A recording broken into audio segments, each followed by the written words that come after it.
Welcome, everybody. Thanks for tuning in. Oh, that intro is so stupid. Hi, friends. Welcome back, or to the channel.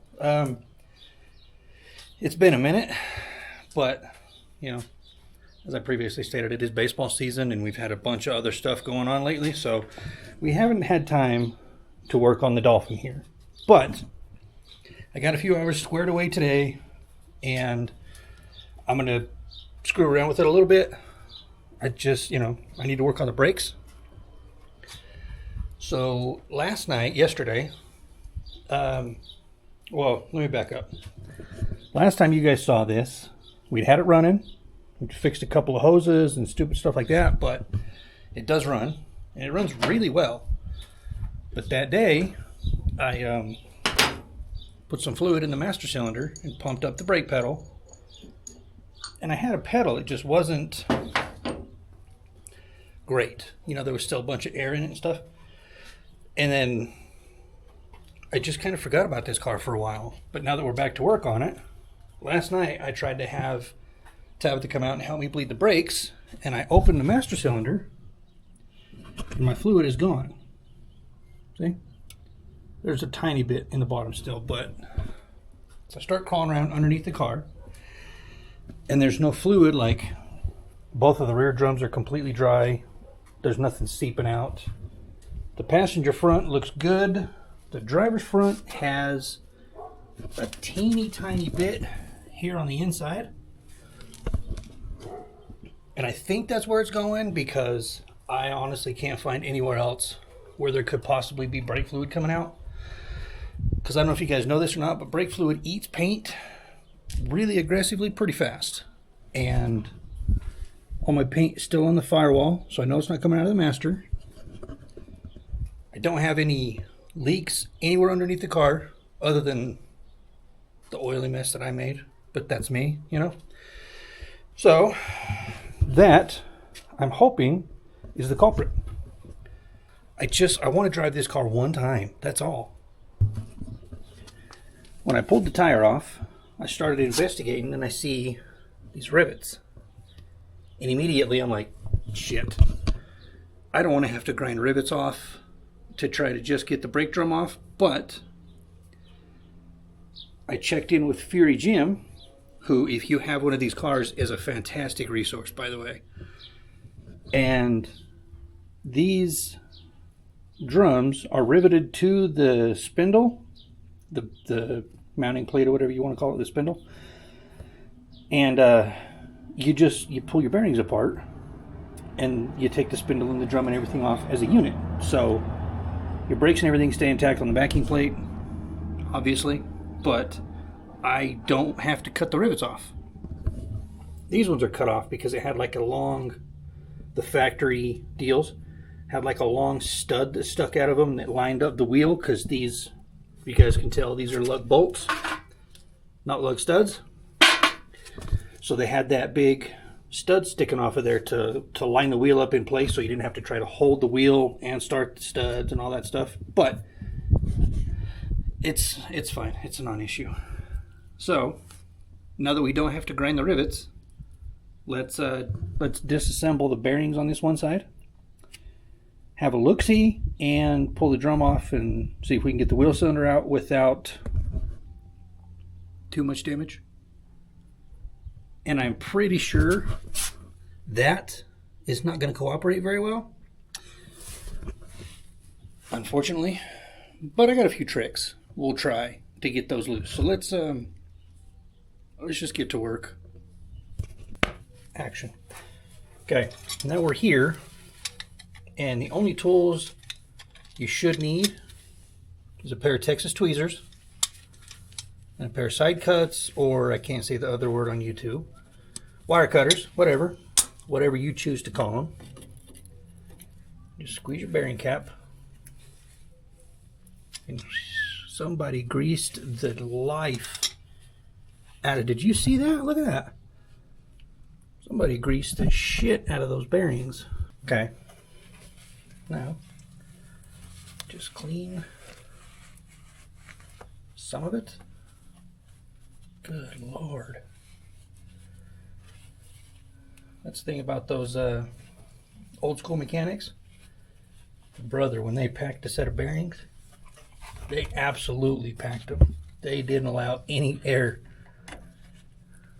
So just take your cuts and grab the tail of your cotter pin, which is pretty easy to find because there's a loop on one end and a tail on the other.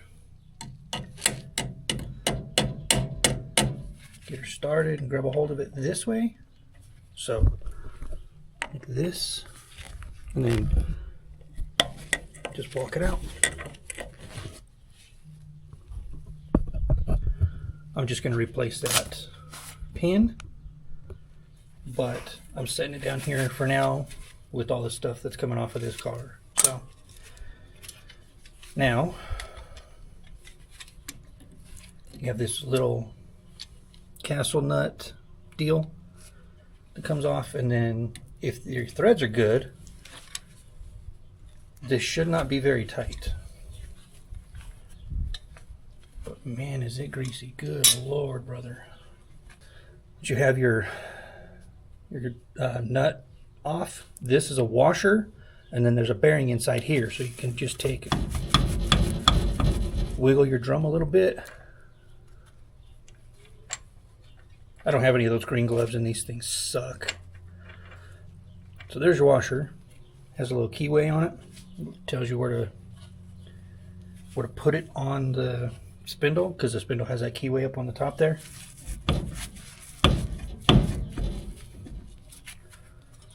I should be able to grab a hold of the bearing. Oh. Or just push it back in. That works too. Okay, there's the bearing. Cute little guy. It's a Timken bearing too. Well, that's good to know. Check that out. Now in theory, my drum should come off, but you know, sitting for as long as this car did, there's probably all kinds of stuff in there.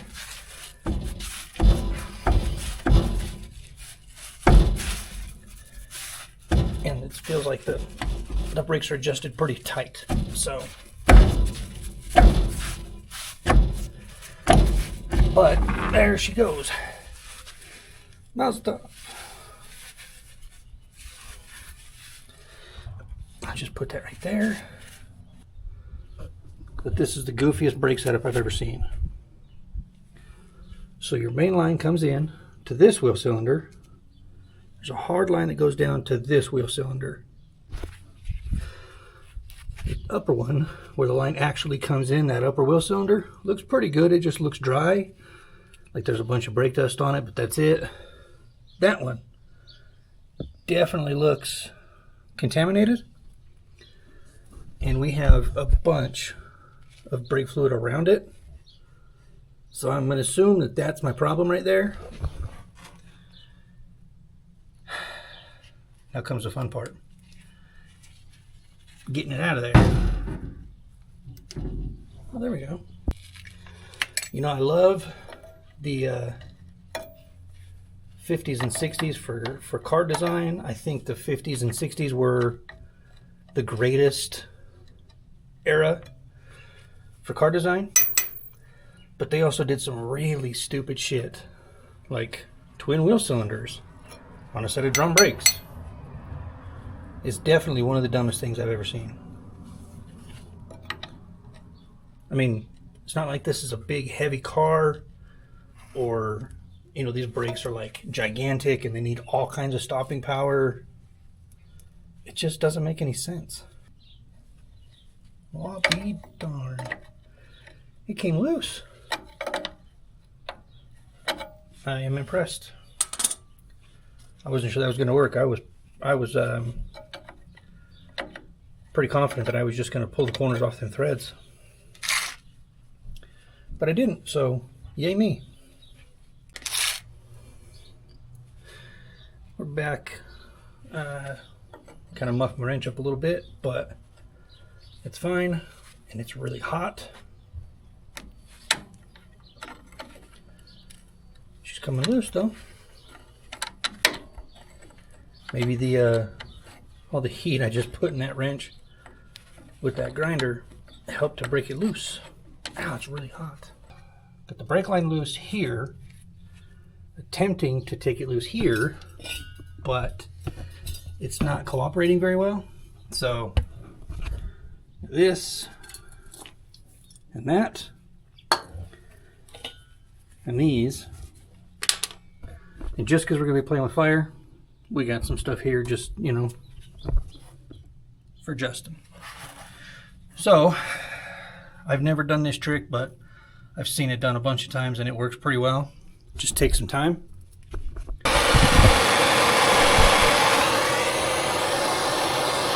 Put some heat to it.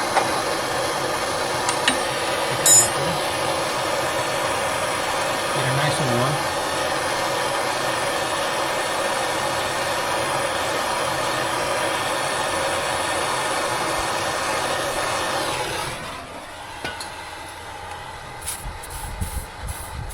And you put the spray to it. You do that a couple of times before you try to break it loose. See? Because that'll help. I'm going to mess with this a couple of times and then I'll come back to you guys when it's time to break it loose. Let's give it a shot here. And I've already done smooth that flare nut all the way off, so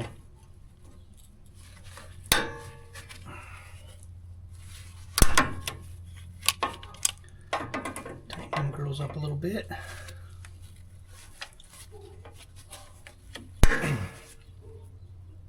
Oh, come on. Yeah, we're just mangling it. We're just guaranteeing that it's not going to come off.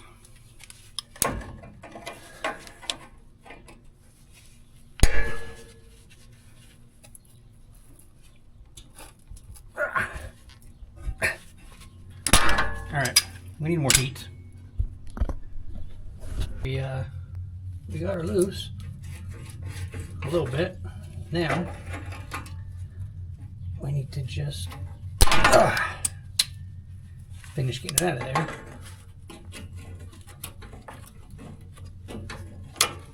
As you can imagine, this flare nut is pretty much rounded at this point, and for some reason every time I try to flare a brake line, the switch just turns on. It shuts my brain off. So I'm not replacing this thing yet.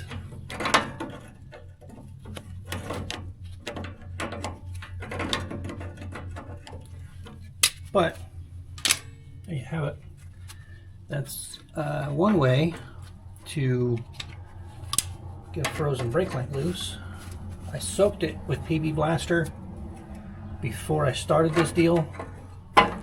Let it sit for about an hour just to make sure that it's nice and pennied, you know.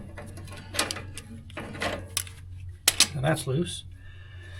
We have to get this keeper right here, that keeper right there, slid out, and then I'll just pop the brake line out, and you know, you guys don't need to see that stuff, so we'll get that out and then we'll attempt to remove the wheel cylinder. I think it's safe to say that that brake line was ready to go, especially this side, because that's pretty bad. I don't know how this thing held fluid. Take a break. I gotta take a break. This has become very frustrating. So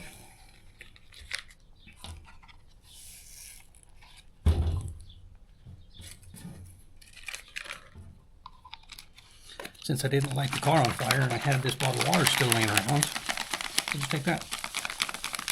Wait for it to finish aerating.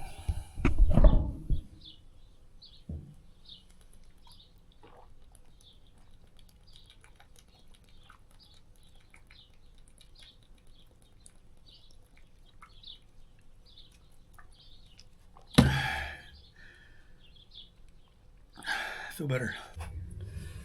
Now, there's our backing plate. I'm going to take advantage of this and clean up all this grease off the back of here, but Now, I have to figure out how the hell to get this all apart to get the wheel cylinders out. We're back. It's been a few days, but I had to wait on parts, you know. I love Rock Auto, but I hate waiting on parts. Plus my brake shoes had to be ordered in through the CarQuest. So I picked them up yesterday, and my Rock Auto, most of my Rock Auto stuff showed up today. So now it's time to get back to work and see if we can make a functioning brake system on this turd. So, Rock Auto did have, Rock Auto did not have the brake shoes, which I had to get from CarQuest, but that's fine, you know. However, these I did get through Rock Auto, which luckily, because my CarQuest said they couldn't find them, I would have had to just take the old one in and match it up and hope they had some in stock and whatever. Now, since this is Plymouth's total contact braking system, basically means it's a lot of unnecessary extra parts, but that's what we got to deal with. Because, again, I don't really feel like paying for the disc brake conversion yet. So you guys remember there's 2 wheel cylinders per set of shoes for the total contact, because each wheel cylinder runs 1 brake shoe, which is really kind of stupidly over-engineered, but you know, innovation requires experimentation, and clearly Plymouth discovered that the total contact brake system was kind of a joke, because it only lasted a few years. So Rock Auto only had 1 wheel cylinder, which did not show up with the rest of my stuff, and they say it's still in transit. However, I did manage to get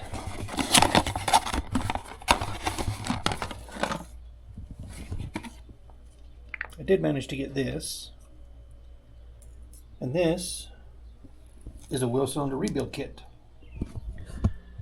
They're very simple to rebuild. If you have the choice, like if you're working on an old car and you either can't find wheel cylinders or you don't want to pay for them or whatever, the cylinders were like 28 or 30 bucks a whack, and I didn't want to pay that much, so these were like $7 a piece. So, and I've rebuilt wheel cylinders before, but if you have not, you're going to learn how to real quick. It's super simple, just takes a little bit of time. So we need to take this spring off and that spring right there, which will allow us to pull this tension plate lock, whatever the hell it's called. Maybe that's the solution here. So I'm gonna pull this spring and this spring here, which on the back side looks like it just locks in to this little slot here. So we're gonna grab some pliers and pull these 2 springs and see what happens. Okay, that was the ticket. This little spring right here, get you a pair of pliers on top of it and just give it a twist, and then it pops out from back here. This one you can just grab a screwdriver or a pair of pliers, or if you have a fancy brake tool, just push it in, pop it off the shoe, then you just pull the shoe off and the wheel cylinder comes out with it. This is far more confusing than it needs to be. But again, now I understand why Plymouth only ran this shit for 2 years or 3 years or whatever it was. Because it's a mess. Alright, well, I put it in the vise and I pressed that cylinder down in there a little bit farther, and then I took some red Scotch-Brite or emery cloth or Scotch-Brite, whichever, and just kind of scuffed it in there a little bit, because I don't know if you guys can see, but inside here there's some rust in there. And then you just take your air. I got this one with the rubber tip on it, so it seals in weird spaces.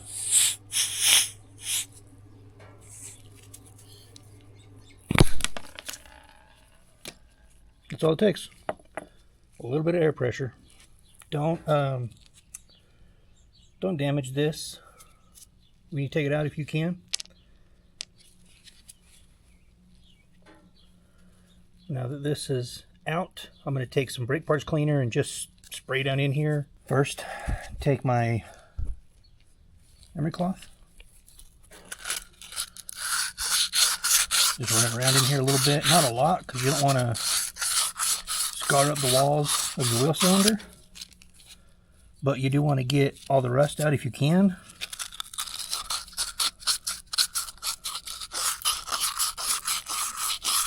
Because if it's rusty in there, then this isn't going to slide in and out like it's supposed to. Ooh. Caca, pretty decent. There's still a little bit more rust in there. Let's see. Yeah, there's still a little bit right here. But the rest of that board looks pretty good. So I'm going to get this all cleaned out, and then I'll bring you guys back when it's time to reassemble. She's all cleaned out, all pretty in there. Got it all brake cleaned up. Now, you have to take your spring off of this little backing plate. You probably could reuse that spring, but I'm not going to. Just because the new kit came with the new spring. Got these two little ears in here, these tangs. Your spring just locks into them like that. Then that goes in there first, like so. And this deal, this little umbrella,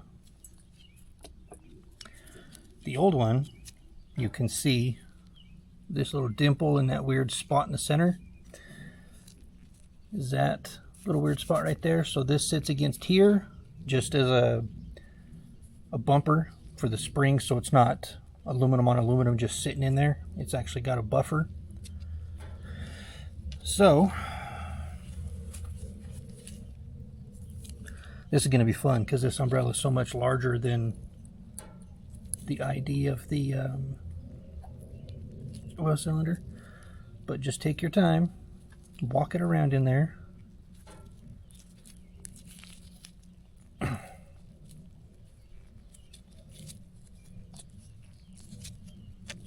Okay. Just like that a little bit. There you go. You drop this deal back down into place.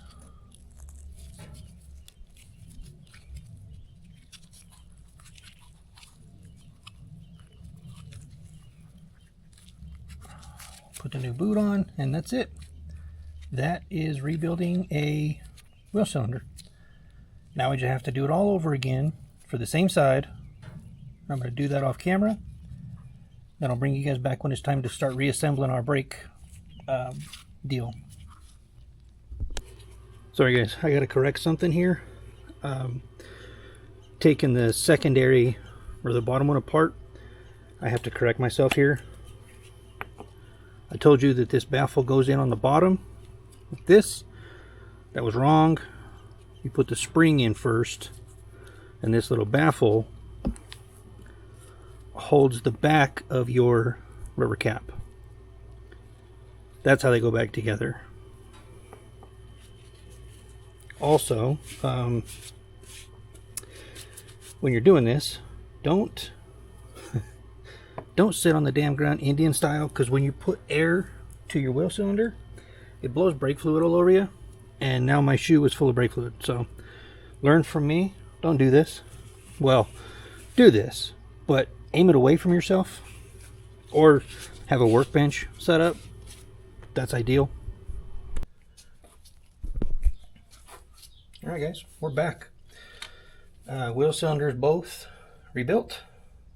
This is clean if you don't look too close. Now let's go ahead and get it reassembled with new brake shoes, new wheel cylinders. We might actually have a chance of stopping this deal. These shoes are exactly the same as the ones I took out, except for that big hole right there, but I don't care about that. Also, they definitely got every mile they could out of these old shoes. And just by looking, I could tell you why total contact brakes don't work. So if you look here, they're mad thick. Those would still pass inspection. Right here in the center, they're gone. Down here towards the bottom, they're down to the liner. This one, same deal. That would pass an inspection. Center is not very good, but down here at the bottom, they're shot. And you could tell where the wheel cylinder pushes. The entire shoe does not move in and out like it's supposed to. It more or less just pivots. So it seems to me like if my shoe's mounted here, the total contact system is supposed to push the whole shoe at one time, right? It does not. It pushes this one, and then when this hits the drum, the top of it starts to just roll over a little bit. So it wears your shoes very unevenly. But again, I am not going to replace them, so I'm just going to have to deal with it. Put your wheel cylinders in place first, which I'll just go ahead and throw a bolt back in this deal.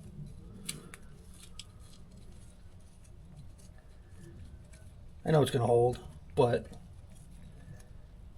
I like to just loosely install hardware as I'm putting my stuff together. Wheel cylinder goes inside of your shoe there. Like that. Sits here, and your shoe goes in between these two plates. Like that. This is a very weird design. I deal back in place. Take this fancy little spring here, and it has this little tab that hangs off the bottom that goes in this hole just to keep that locked in place. We are reassembled, and I realize that when it comes to putting these little clips back in, I just grabbed a big C-clamp and clamped it down because it's a pain to try to squeeze them down and insert the spring, but we got apart. Now let's clean. It's been a little windy and a little dusty, so I got a bunch of shit in my threads here. Now I'm just going to put this back in, and we will be ready to reassemble. Well, put this back on the car itself. Now let's get this dropped back into place here. Let's flip it over because it's easier. Get all this shit lined back up.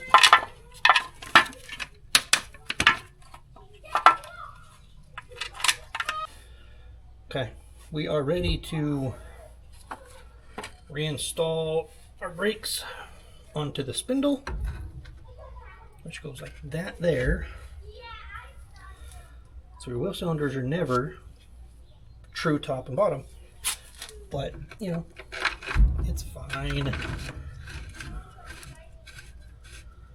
If there's people out there that are, you know, gonna watch this video because they themselves are building a forward look Plymouth and they're looking to keep the original drum brakes, I don't know why. And I know why I'm doing it this way, because I don't plan on like daily driving this car or highway driving this car for that matter. You know, it's just going to be a cruiser just around town a little bit, so I just need it to stop. And I'm super happy that I decided to look into these brakes because you guys remember how bad these brake shoes were. So for my sake and my family's sake, I'm happy that I decided to look into this, but for my mechanical peace of mind, I hate this car. I hate total contact brakes. I think that's just a normal part of working on old stuff, you know what I mean? Especially when you're dumb like me and you have to build a lot of cars that are rare, or yeah, I don't care. When you're dumb like me and you have this weird deal where you like to build cars that are rare, or there's no footage on working on a lot of this stuff, or parts are unobtainable, then you learn how to do all this shit because you have to. Like this, I couldn't find a single video on total contact brake systems on YouTube, and it's probably because most people are smart and they just brake swap it. But again, I'm not doing that. So that's a basic rundown on how to rebuild these things. Also, I still have to put this back in place, which, you know, hopefully that's the right one. We're about to find out real quick, so let's do that. But yeah, that's how I learned how to do most of this stuff is, you know, like my Cadillac, the limo, did not have a master cylinder, was not available for that car. Because it was a Series 75, the master cylinder that they could find for it, the lines come out of the driver's side, the passenger side, but that car, the lines come out the driver's side. So I ended up buying a master cylinder from, I don't know, some box Chevy. I don't remember what it was, but all of the dimensions were right, just the lines come out of the wrong side. So I ended up taking the guts out of the new one and just rebuilding the original master cylinder, basically. So that's just what you got to do. Like I said, when you build this old shit. One more thing. We got it all back together, got the bearings all packed up. She rolls nice, right? To adjust these brakes, these two little bolts back here, what I thought, this guy here, it is not what holds the brake shoe on. It is, however, how you adjust your brakes. I just realized this. So they're 7/16 bolts, and you get a socket and you stick it on there. See how you can't really hear nothing? Sounds pretty smooth, right? I mean, the drum's a little warped, but you just adjust it a little bit. Still no drag. Go a little more. A little bit more. See, it's too much. Back it off about a half a turn. Okay. Got that one touching. You want them touching to where you can hear a slight drag, but not dragging to where it's actually slowing down the drum. See, that one's too tight. Yeah, that's too tight. Now, let's just take it a little bit.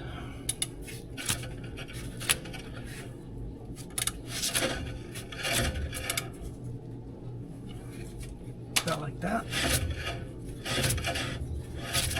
Because you want it to drag just a little bit, but not enough that it actually makes full contact. That makes sense? I mean, drum brakes are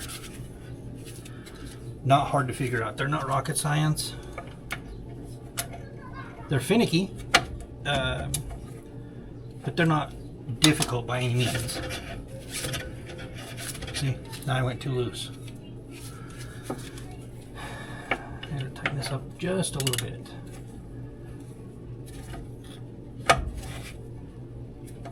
And by just a little bit, I mean like just a short and curly, because these are very touchy. See, that was just a short and curly. And now they're dragging a little bit. I'm going to blame some of that on the warped drum. I'm going to back it off just ever so slightly.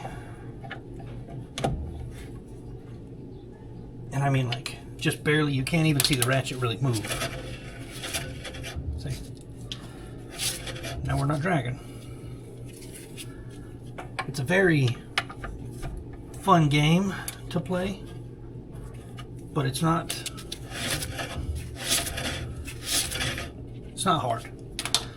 So now we've completed our rebuild and reassembly of our total control brake system on the driver's side, or total contact braking system on the driver's side. That's going to pretty much going to do it for this video, guys. Hopefully this was educational if you're working on a forward look Plymouth with total contact brakes. They're pretty easy once you actually get into them, and figuring out how to get all this shit apart was not a good time, but now I know how. So the other side should go quickly and fairly easily. So thanks for stopping by today, guys. Consider subscribing to the channel. We don't stick to the same project for very many videos in a row, so it's always different content. We're always working on all kinds of different stuff here. So yeah, it's never boring. It's never, well, I shouldn't say it's never boring, because some people think it is, but you know, it's not all one type of content. You know, like, we'll work on this for a couple videos, and then, you know, maybe we'll work on the Toyota or the tow truck or something stupid. We're always doing something different around here because I get bored really easily. So yeah, thanks for watching, guys. Remember, your dreams aren't going to work unless you do. So, you know, if there's no information available on the Google box on whatever you're working on, just start taking bolts out and see what happens. That's how you learn. You can't learn a new skill if you just stick to your comfort zone. So think outside your comfort zone and make yourself uncomfortable, because that's when you learn. Thanks for watching, guys.